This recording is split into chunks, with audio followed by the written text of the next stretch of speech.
രാത്രി ഇരുട്ടത്തേക്ക് നോക്കിയിരുന്ന് സ്വപ്നം കാണുകയാണോ? ഏയ്, ഞാൻ വെറുതെ. ആ, വെറുതെ അല്ല, എനിക്കറിയാം കാര്യം എന്താണെന്ന്.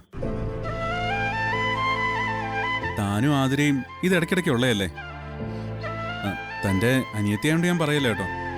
ഒരു ചെറിയ കാര്യം മതി ആതിരയ്ക്ക് തെറ്റിദ്ധാരണ ഉണ്ടാവാൻ. അന്ന് എന്നെ കണ്ടില്ലേ സന്ദീപിനെ അനഘയും വെച്ച് സംശയിച്ചത്? എന്നിട്ടെന്തായി? സത്യം അറിഞ്ഞപ്പോ അവള് മാപ്പ് ചോദിച്ചു. എന്റെ അനിയത്തി സ്നേഹയും അതുപോലൊക്കെ തന്നെയാ. ഇവരൊക്കെ പിന്നീട് സത്യം മനസ്സിലാക്കുമ്പോ വന്ന് മാപ്പ് പറയും. താൻ മാപ്പ് കൊടുത്ത് പിന്നീട് പരസ്പരം സ്നേഹമാവുകയും ചെയ്യും. അതുകൊണ്ട് ഇപ്പോഴുള്ള ഈ വിഷമത്തിന് പ്രത്യേകിച്ച് അർത്ഥമൊന്നും ഇല്ലടോ. ഇനിയുള്ള കാലം മുഴുവൻ കുഞ്ഞിനെടുക്കരുതെന്ന് അവക്ക് പറയാൻ പറ്റുമോ? അങ്ങനെ പറഞ്ഞാൽ തന്നെ നമ്മൾ സമ്മതിച്ചു കൊടുക്കുവോ? കൊടുക്കോ? കുഞ്ഞുങ്ങളെ കണ്ട നമ്മൾ എടുക്കും. അതിന് ആതിരയുടെ ആയാലും ശരി, മറ്റുള്ളവരുടെ ആയാലും ശരി. അതുപോലെ നമുക്കൊരു കുഞ്ഞാവുമ്പോ ആതിര എടുത്തോട്ടെ. എടോ, ഇതൊക്കെ ഇത്രേ ഉള്ളൂന്നേ. അപ്പോഴത്തെ ദേഷ്യത്തിന് പറഞ്ഞതൊക്കെ അവള് കളഞ്ഞു കാണും. നമ്മൾ മനസ്സിലിട്ടോണ്ട് നടന്ന അതിനെയൊക്കെ വലുതാക്കുന്നത്. അതുകൊണ്ട് താനതൊക്കെ മറന്ന് വന്ന് കിടക്കാൻ നോക്ക്. ആതിര പറഞ്ഞത് തെറ്റാണെന്ന് അവക്ക് മനസ്സിലാവുമ്പോ അവള് തന്നെ കുഞ്ഞിനെ തന്റെ കൈ കൊണ്ടുതരും. താൻ വാ. ആ, ദേ, ഈ മുഖമായിട്ടാണെങ്കിൽ ആ മുറിയിൽ ഞാൻ കേട്ടില്ല കേട്ടോ. ആ, അതുകൊണ്ട് ഒന്ന് നൈസായിട്ട് ചിരിച്ചേ. ചിരിക്കടോ. ആ, ഇനി വാ വാ.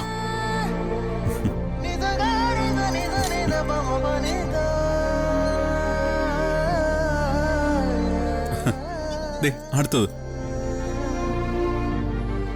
അവന്റെ വരവ് കണ്ടാൽ തന്നെ അറിയാം ഭാര്യ പറഞ്ഞതിനൊക്കെ തന്നോട് മാപ്പ് പറയാൻ വരുന്നതാണെന്ന്.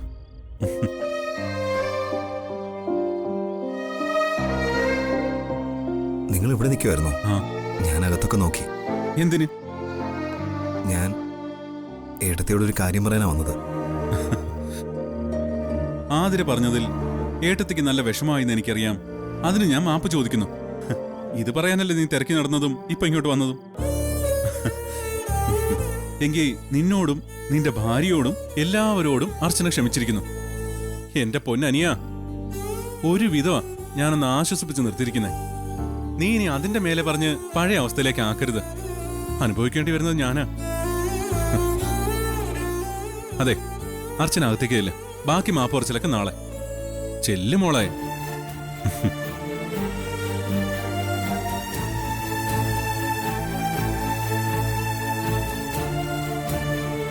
പാവം ആതിര അങ്ങനെയൊക്കെ പറഞ്ഞതില് അവൾക്ക് നല്ല വിഷമമായിട്ടുണ്ട്. ഞാനും കൂടി അവളെ വിഷമിപ്പിക്കേണ്ടെന്ന് കരുതിയാ എന്റെ വിഷമം ഞാൻ പുറത്ത് കാണിക്കാത്ത. ആതിര ഇങ്ങനെയൊക്കെ ഏട്ടത്തിയോട് പറയുമെന്നും പ്രതികരിക്കുമെന്നും ഞാനും ഒരിക്കലും കരുതിയതല്ല ഏട്ടാ. അവൾക്ക് ദേഷ്യം വരാൻ ചെറിയ എന്തെങ്കിലും കാര്യം മതി. നീ ആതിരയോടൊന്ന് പറഞ്ഞു വിലക്കണം. കുഞ്ഞിന്റെ കാര്യത്തിൽ ആതിര എന്തെങ്കിലും പറയുമ്പോൾ കുഞ്ഞില്ലാത്തതിന്റെ വിഷമം അനുഭവിക്കുന്ന അർച്ചനയ്ക്ക് അത് വലിയ വിഷമമാണ് ഉണ്ടാക്കുന്നത്. അത് നിനക്ക് പറഞ്ഞാൽ മനസ്സിലാവില്ല. എന്റെ സ്ഥാനത്ത് നീ നിന്നാലേ നിനക്കത് മനസ്സിലാവൂ. ആതിരയ്ക്ക് ഇഷ്ടമല്ലെങ്കിൽ കുഞ്ഞിനെ അവള് അർച്ചനയ്ക്ക് കൊടുക്കണ്ട. പക്ഷേ ഓരോന്ന് പറഞ്ഞ് അവളെ വേദനിപ്പിക്കില്ലെന്ന് പറയണം. നിന്നെ എനിക്ക് മനസ്സിലാവും. കാരണം നീ എന്റെ അനിയനാ. അതുപോലെ ആതിര മനസ്സിലാക്കേണ്ട ആളാ അർച്ചനയും.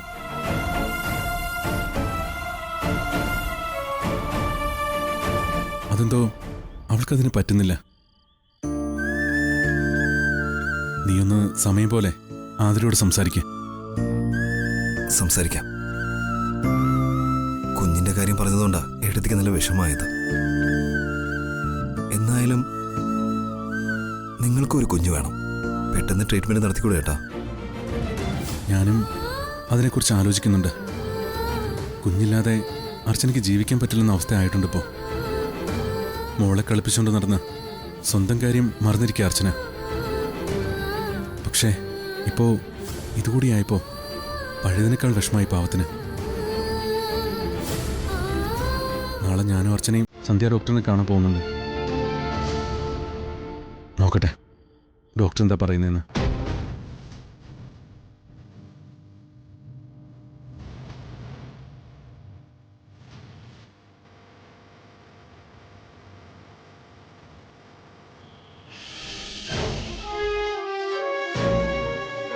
ഹലോ സന്ധ്യ.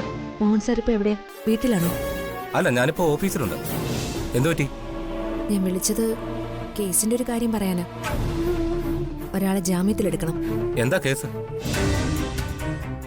ആളിപ്പോ അകത്താണോ അതോ ഒളിവിലാണോ? ഇപ്പൊ റിമാൻഡില്. സാർ ഓഫീസിലുണ്ടാവോ? ഞാൻ അങ്ങോട്ട് വരാം, അപ്പൊ വിശദമായി സംസാരിക്കാം. ഞാനിപ്പോ ഒന്ന് പുറത്തോട്ട് പോവാ. എന്നിട്ടൊരു 11 മണിയാകുമ്പോ തിരിച്ചു വരും.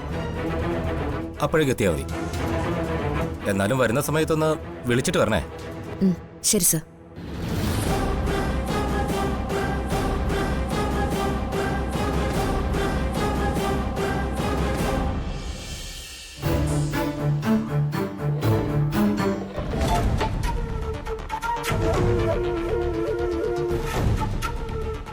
ഏട്ടാ,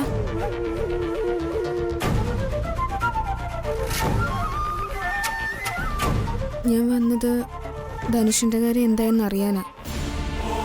ഞാൻ പറഞ്ഞിട്ടും നന്ദേട്ടന് ഇതുവരെ ഒരു തീരുമാനം പറഞ്ഞില്ലല്ലോ. അതാ ഞാൻ ഇങ്ങോട്ട് വന്ന് ചോദിച്ചേ. ഞാനതിനെക്കുറിച്ച് നിന്നോടൊന്ന് സംസാരിക്കാനിരിക്കുമായിരുന്നു. പോയിട്ട് വന്നിട്ടാവാന്ന് കരുതി. ഞാനിപ്പോൾ പോകുന്നത് അഡ്വക്കേറ്റിനെ കാണാനാ. ധനുഷ് പുറത്തിറങ്ങും. പക്ഷേ ഇതിനൊപ്പം നീ മനസ്സിലാക്കേണ്ട മറ്റു കുറച്ച് കാര്യങ്ങൾ കൂടിയുണ്ട്. ധനുഷ് എത്ര നല്ലവനെന്ന് പറഞ്ഞാലും മുഴുവനായും ഇനിയും അവനെ വിശ്വസിക്കാൻ എനിക്ക് പ്രയാസമാണ്. എന്നിട്ടും ഞാൻ ഇതിനു വേണ്ടി ഇറങ്ങി തിരിച്ചത് എൻ്റെ അനിയത്തിയായ നിനക്ക് വേണ്ടിയാണ്. നിന്റെ ജീവിതം നശിക്കുന്നത് കാണാൻ വയ്യാഞ്ഞിട്ട് നീ ആത്മഹത്യ ചെയ്യാതിരിക്കാൻ വേണ്ടി നിന്റെ ജീവിതം കയ്യിൽ പിടിച്ച് ഞാൻ ഇതിനൊക്കെ നിർബന്ധനാവുമ്പോഴും എനിക്കൊന്നേ പറയാനുള്ളൂ. ഇനിയും അബദ്ധത്തിൽ ചെന്ന് ചാടി സ്വയം ജീവിതം നശിപ്പിക്കണോ വേണ്ടയോന്ന് നീ ഒന്നുകൂടി ഒന്ന് ആലോചിക്കണം. അവനെ കിട്ടാതെ ആത്മഹത്യയുടെ വക്കോളം എത്തിയ നീ അവനെ കിട്ടിയ സന്തോഷത്തിൽ അതിൽ നിന്ന് പിന്തിരിയുമ്പോൾ പിന്നീട് അവനെ കിട്ടിയതുകൊണ്ട് വീണ്ടും ആത്മഹത്യയെക്കുറിച്ച് ചിന്തിക്കാൻ ഇടവരരുത്. അത് ഏട്ടന് സഹിക്കാൻ പറ്റുന്ന ഒന്നല്ല. മനസ്സിലായേട്ടാ, എനിക്ക് ഉറപ്പുണ്ട് ധനുഷിനെ ചതിക്കില്ലെന്ന്. ഒരിക്കലും അവൻ്റെ ഒരു പരാതിയായിട്ട് ഞാൻ ഏട്ടൻ്റെ മുമ്പിൽ വരില്ല, ഉറപ്പ്. ഇനി എല്ലാവരും വിശ്വസിക്കുന്നത് പോലെ അവനൊരു ക്രിമിനൽ ആണെങ്കിലും എൻ്റെ സ്നേഹത്തിന് അവനെ മാറ്റിയെടുക്കാൻ പറ്റും. ഏട്ടൻ്റെ അനിയത്തി അത്രയ്ക്ക് പൊട്ടിയാണെന്ന് ഏട്ടൻ വിശ്വസിക്കുന്നുണ്ടോ? നിന്റെ വിശ്വാസത്തിന്റെ കൂടെ നിൽക്കേ എനിക്കിപ്പോൾ നിവൃത്തിയുള്ളൂ. പക്ഷേ എന്നെ പറഞ്ഞ് കൺവിൻസ് ചെയ്തതുപോലെ ആവില്ല ഇവിടെ ബാക്കിയുള്ളവർ. നിന്റെ ജീവിതോർത്ത് ഞാനതിന് തയ്യാറായെങ്കിലും എല്ലാവരും അങ്ങനെ ആവണമെന്നില്ല. കാരണം അത്രമേൽ അവൻ ഈ കുടുംബത്തെ ചതിച്ചിട്ടുണ്ട്. ഇനി അർച്ചന പറഞ്ഞതുപോലെ അവൻ ക്രിമിനലാണെങ്കിലും നീ പറഞ്ഞതുപോലെ നിരപരാധിയാണെങ്കിലും എനിക്ക് വലുത് നിന്റെ ജീവിതം തന്നെയാണ്. നിന്റെ ജീവിതത്തിന് ഞാൻ അത്രയും പ്രാധാന്യം കൊടുക്കുന്നതുകൊണ്ടാണ് അഭിമാനം മറന്ന് ഞാനിപ്പോൾ ഇതിന് പുറപ്പെടുന്നത്. ഇത് പറയുമ്പോൾ മറ്റൊരു കാര്യം കൂടി എനിക്ക് പറയണം. ഏതെങ്കിലും തരത്തിൽ നീ ഇപ്പോൾ എടുത്ത ഈ തീരുമാനം തെറ്റാണെന്ന് നിനക്ക് ബോധ്യപ്പെട്ടാൽ നീ ഏട്ടൻ്റെ അടുത്തേക്ക് വന്നേക്കണം. പല ഭാരങ്ങൾ ചുമക്കുന്ന ഏട്ടന് നീ ഒരിക്കലും ഒരു ഭാരമാവില്ല. എല്ലാത്തിനും കാരണം നീയാണെന്ന തിരിച്ചറിവിൽ നീ എൻ്റെ അടുത്തേക്ക് വന്നില്ലെങ്കിലും ഞാൻ അങ്ങോട്ട് വരും. പക്ഷെ തിരികെ വരുന്നത് എൻ്റെ അനിയത്തെ ചതിച്ചൊരുവൻ്റെ ജീവൻ എടുത്തിട്ടാവുമെന്ന് മാത്രം.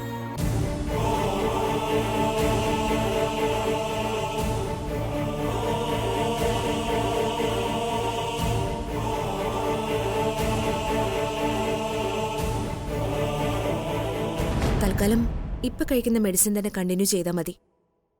റിസൾട്ട് ഉണ്ടാവുമെന്ന് നോക്കാം. ഇല്ലെങ്കിൽ നമുക്ക് മറ്റു ട്രീറ്റ്മെന്റുകളെ കുറിച്ച് ആലോചിക്കാം. ശരി ഡോക്ടർ.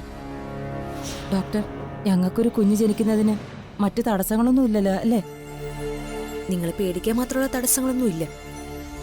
ഒരു 3 മാസം കൂടി മെഡിസിൻ കഴിക്കുക. ശരി ഡോക്ടർ, എന്നാൽ ഞങ്ങൾ 3 മാസം കഴിഞ്ഞ് വരാം. ഉം. ഓ ശരി, സന്തോഷത്തോടെ പോയിട്ട് വാ. Thank you doctor. ശരി ഡോക്ടർ.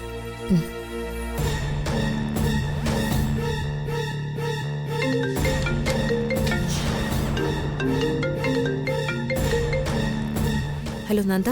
ആ സന്ധ്യ, താൻ ഹോസ്പിറ്റലിൽ തന്നെ ഉണ്ടല്ലോ അല്ലേ? അതെ, ഹോസ്പിറ്റലിലാണ്. അഡ്വക്കേറ്റിനെ വിളിച്ചായിരുന്നോ? വിളിച്ചു. 11 മണിക്ക് ശേഷം അദ്ദേഹം ഓഫീസിൽ കാണുമെന്ന്. നമ്മളോട് അങ്ങോട്ട് ചെല്ലാനാ പറഞ്ഞത്. ആ, നന്ദൻ ഇപ്പൊ ഇങ്ങോട്ട് വരുമല്ലേ? അതെ, ഞാനിപ്പോൾ ഏകദേശം എത്താറായി. ഞാൻ അകത്തേക്ക് വരണോ അതോ പാർക്കിങ്ങിൽ വെയിറ്റ് ചെയ്താൽ മതിയോ?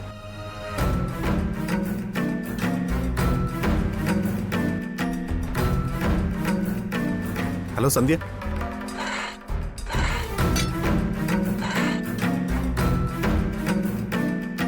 ഹലോ, പറയൂ, കേൾക്കാം. സന്ധ്യക്ക് പേഷ്യൻസ് ആരെങ്കിലും ഉണ്ടെങ്കിൽ ഞാൻ വെയിറ്റ് ചെയ്യാം.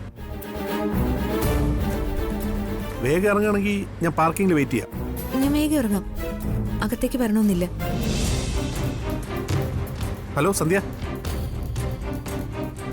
നെറ്റ്വർക്ക് കട്ടാവുന്നു. ഞാൻ ഡ്രൈവിങ്ങില്ല. താൻ എന്തായാലും റൂമിൽ വെയിറ്റ് ചെയ്യും. ഞാൻ അങ്ങോട്ടേക്ക് വരാം. ഒന്നുകൂടെ അഡ്വക്കേറ്റിനെ വിളിച്ചിട്ട് പോവാം. ഇങ്ങോട്ട് വരണ്ട, പാർക്കിങ്ങിൽ തന്നെ വെയിറ്റ് ചെയ്താൽ മതി. Hello hello hello.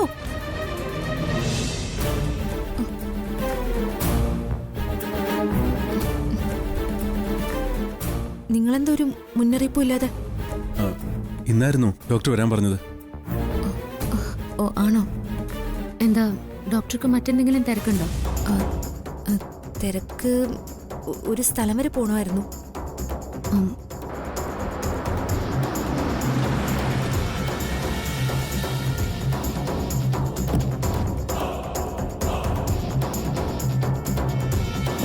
എങ്കിൽ ഡോക്ടർ പോയിട്ട് വാ, ഞങ്ങൾ വെയിറ്റ് ചെയ്യാം. പോയാ എപ്പോ വരുമെന്ന് അറിയില്ല അർച്ചന.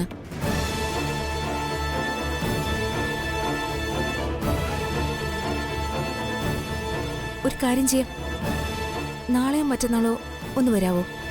ഇന്നിനി ധൃതി പിടിച്ചാ ഒന്നും നടക്കില്ല. അതാ. നാളെ എന്ന് പറയുമ്പോ നാളെ തന്നെ വരണമെന്നില്ല. സൗകര്യം പോലെ വന്നാ മതി. ഇനി നിന്നാ ലേറ്റ് ആവും. അതാ. എന്നാ ശരി, ഞാൻ ഇറങ്ങുക. അത്യാവശ്യമായിട്ട് അവിടെ എത്തണം. ശരി.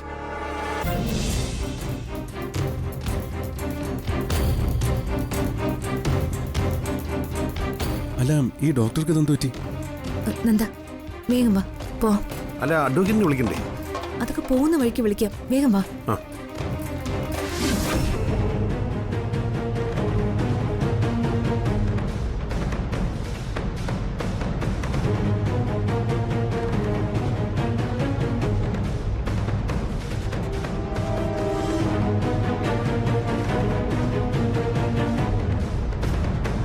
നന്ദ, വേഗം വണ്ടി എടുക്ക്. എന്താ ഇത്ര ധൃതി? റൂമില് സച്ചി അർച്ചന ഇരിപ്പുണ്ട്. അവരിപ്പോ ഇറങ്ങി വരും. ഓ, നമ്മളെ അവര് കാണണ്ട. നന്ദ, വണ്ടി എടുക്ക്. ആ.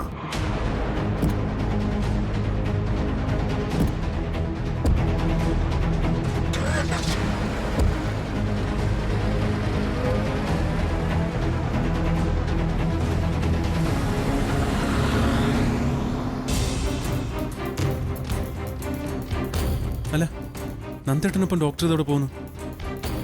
നമ്മളോടൊരു ഫ്രണ്ട് എന്ന് കള്ളം പറഞ്ഞിട്ട് നന്ദേട്ടനൊപ്പം ആണല്ലോ ഡോക്ടർ പോകുന്നത്. സച്ചേട്ടൻ ഡോക്ടറുടെ വെപ്രാളം ശ്രദ്ധിച്ചോ? നമ്മളിന്ന് എന്തോ മറിക്കുന്ന പോലെ തോന്നിയില്ലേ? ആ, അതെനിക്കും തോന്നിയിരുന്നു. സച്ചേട്ടൻ വണ്ടി എടുക്ക്, എന്താന്ന് അറിയണമല്ലോ. വാ.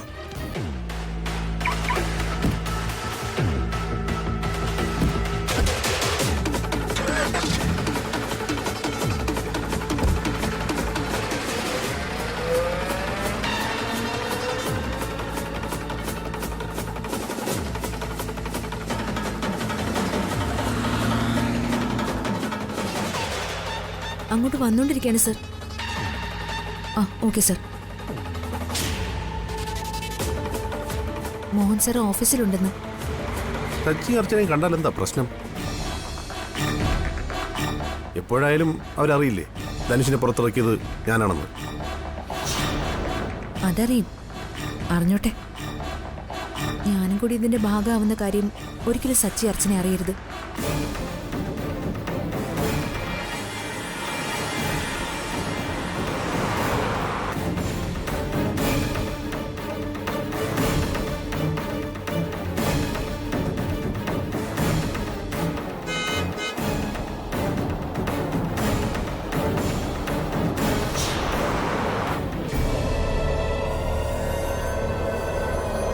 സച്ചേട്ടാ, നന്ദേന്റെ കാറ് കാണുന്നില്ലല്ലോ.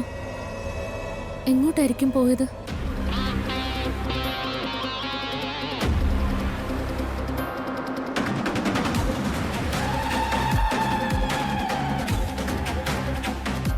ശ്ശെ.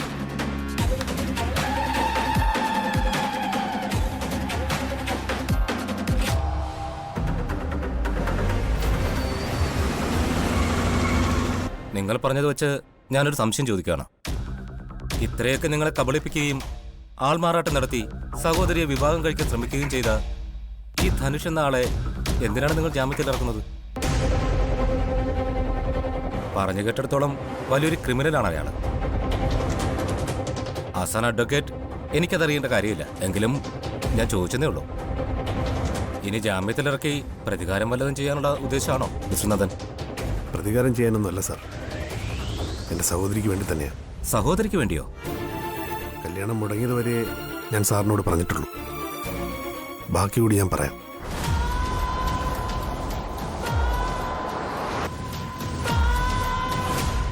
ശ്ശെ. അവരെങ്ങോട്ടാ പോയെന്ന് അറിയില്ലല്ലോ. ഇനി നമുക്ക് തിരിച്ചു പോകണ്ട സച്ചേട്ടാ. ഇതുവഴി നമുക്ക് വീട്ടിലേക്ക് പോകാം. ഇതൊക്കെ കൊണ്ടാ സാർ ഞാൻ ധനുഷിനെ ജാമ്യത്തിലെടുക്കാമെന്ന് കരുതിയത്. എങ്ങനെയൊക്കെ ആലോചിച്ചിട്ടും ഈ ഒരു തീരുമാനത്തിലേക്ക് എനിക്ക് എത്താൻ പറ്റുന്നുള്ളൂ. അത് ചിലപ്പോൾ എൻ്റെ ഒരു കഴിവുകേടായിരിക്കും. എങ്കിലും എൻ്റെ അനിയത്തിയുടെ ജീവിതം ഓർത്ത് ഞാനത് കാര്യമാക്കുന്നില്ല.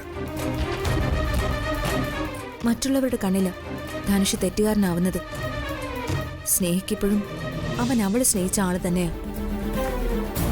അവള് ഭർത്താവാക്കാൻ ആഗ്രഹിച്ച പുരുഷൻ തന്നെയാ ധനുഷ്. അവളുടെ ആവശ്യം നടത്തി കൊടുക്കുക എന്നുള്ള ഒറ്റ കാര്യമേ ഇപ്പൊ ചെയ്യാനാവൂ. നീട് അവളെ പറഞ്ഞ് മനസ്സിലാക്കാൻ നോക്കാം. നടന്നില്ലെങ്കിൽ അവളുടെ ഇഷ്ടത്തിന് കാര്യങ്ങൾ വിട്ടുകൊടുക്കേണ്ടി വരും.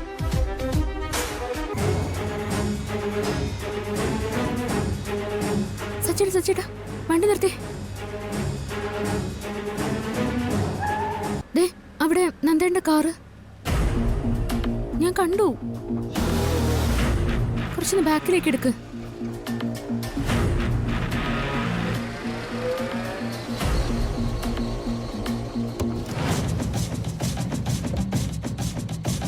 വക്കീൽ ഓഫീസാണല്ലോ ഇത്. ഇവരെന്തിനാ ഇവിടേക്ക് വന്നത്? സച്ചേട്ടൻ കാറ് സൈഡാക്ക്, നമുക്ക് കുറച്ച് കഴിഞ്ഞ് പോവാം.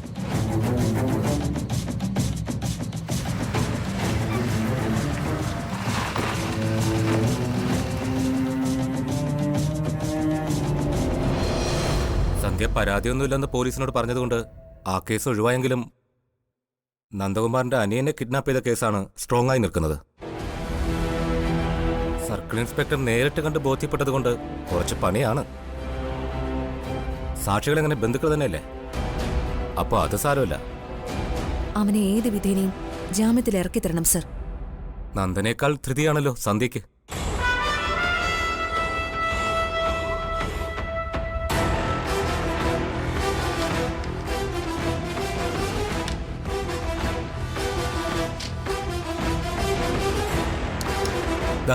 ഇതിൽ ധനുഷിന്റെ ഡീറ്റെയിൽസ് ഒക്കെ എഴുതി അജേഷിനെ ഏൽപ്പിച്ചാൽ മതി.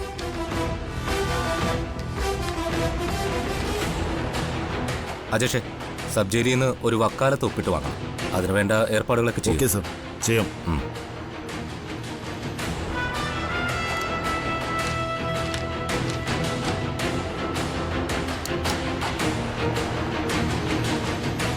ഞാൻ ധനുഷിനെ കൊണ്ടൊന്ന് സംസാരിച്ചിട്ട് നിങ്ങളെ വിളിക്കാം. എന്നാ ഞങ്ങളിനി ഇരിക്കേണ്ട കാര്യമില്ലല്ലോ സർ. ഇല്ല, നിങ്ങൾ വെക്കോളൂ.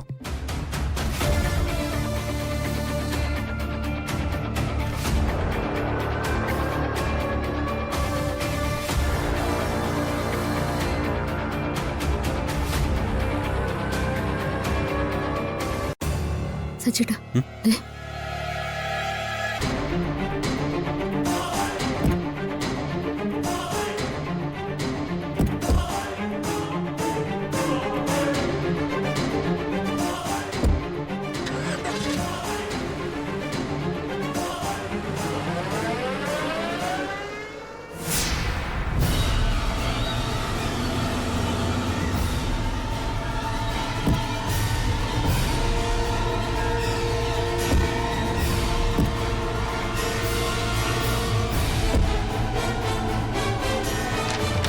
ചേട്ടാ ആ സാറിനെ കാണാനാണോ? ആ, ചേട്ടാ ഞങ്ങൾക്കൊരു കാര്യം അറിയാനായിരുന്നു. ഇപ്പോൾ ഇവിടെ നിന്ന് ഇറങ്ങിപ്പോയില്ലേ? അവര് എന്ത് കാര്യമായിട്ടാണ് ഇങ്ങോട്ട് വന്നത്? ഒരാൾ ജാമ്യത്തിലെടുക്കുന്ന കേസുമായിട്ടാണ് വന്നത്. ധനുഷ് എന്നാണ് പ്രതിയുടെ പേര്. അതെ അത് തന്നെ, ധനുഷ് എന്നാ പേര് പറഞ്ഞത്.